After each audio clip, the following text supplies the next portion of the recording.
Maybe you lived in the same place your whole life, or maybe you moved from one state to another if you are watching me from the USA, but there is a good chance that you accumulated a lot of belongings your whole life. And suddenly you decide to do something quite bold. You decide to move abroad.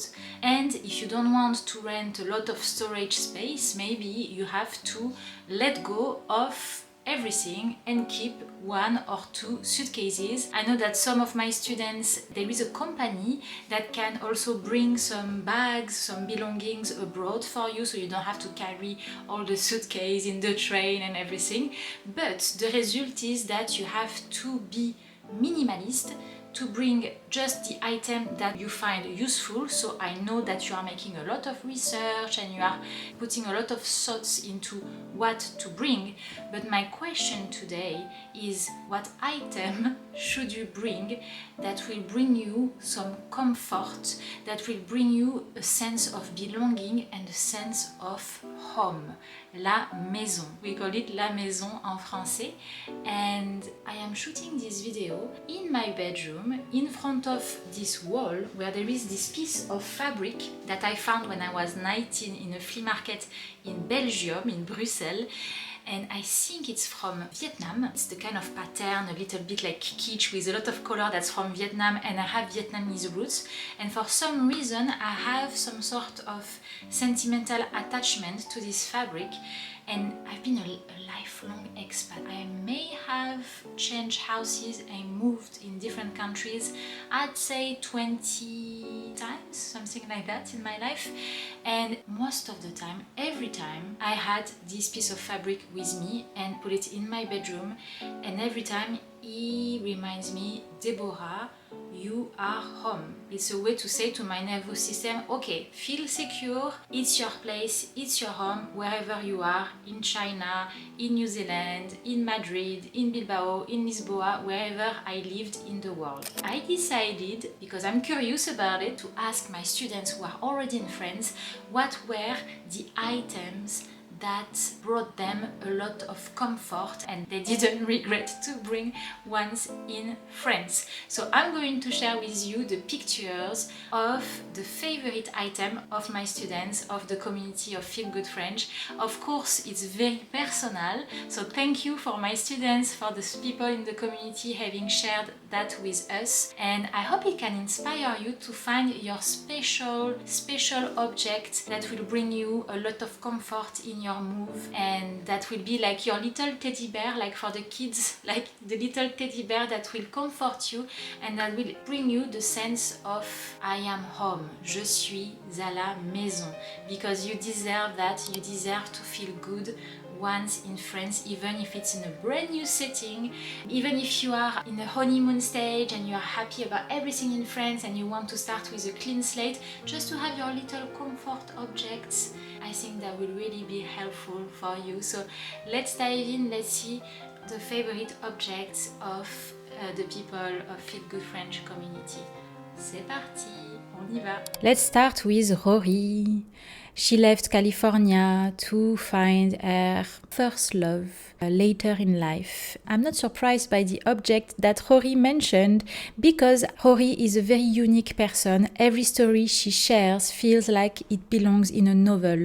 So I was not surprised when I read her email. I love to read you a few lines because I don't think I could say it any better. That's Rory speaking.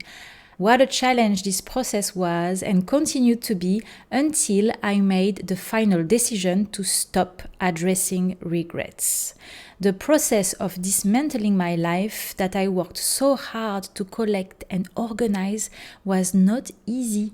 If I could do it again, knowing what I know now, I would perhaps have had made different choices. Just like life.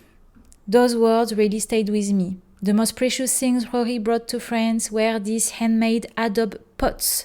They were made from the same adobe clay used to build her parents' home more than 50 years ago. They represent her family's home, so wherever she goes, a part of that home goes with her. Pretty story, j'adore. Fern's answers really caught my attention because it's such a simple idea and yet it's incredibly meaningful. Like many of us, she had dozens of family photos she wanted to bring from the US, but instead of trying to pack frames into a suitcase, her daughter gave her this digital frame before she left. What makes it so special is that it keeps evolving. Her family back in the US can upload new photos whenever they want, and Fern can add pictures from her new life in France. It's not just a photo frame anymore, it's a way of staying connected even from thousands of miles away. Lynn and her husband were lucky enough to sell their house fully furnished, so they only had to bring the things they simply couldn't bear to leave behind. Family photos, old photo albums, books, and a handful of precious reminders of a long and happy life. I especially love the story behind them. The shells displayed in a beautiful French wire basket remind Lynn of the beaches of Charleston. The fish painted was created by a friend. The painted rose, the copper rose, and the old clock were all gifts from dear friends. Looking at these shelves, you don't just see beautiful things, you see a lifetime of friendship, memories, and places that still make Lynn feel at home. Well, Caroline's answer was pretty straightforward, like a non-negotiable. She sent me one picture, Canadian maple syrup. She wrote that she couldn't imagine living in France without it. It reminds her of her home, and over the years she introduced many of her French friends to this little Canadian tradition. It's a lovely reminder that sometimes feeling at home can be as simple as familiar taste. Angela's answer made me smile because it wasn't just one object. It was a collection of spices from the south. She told me that food nourishes both the body and the soul.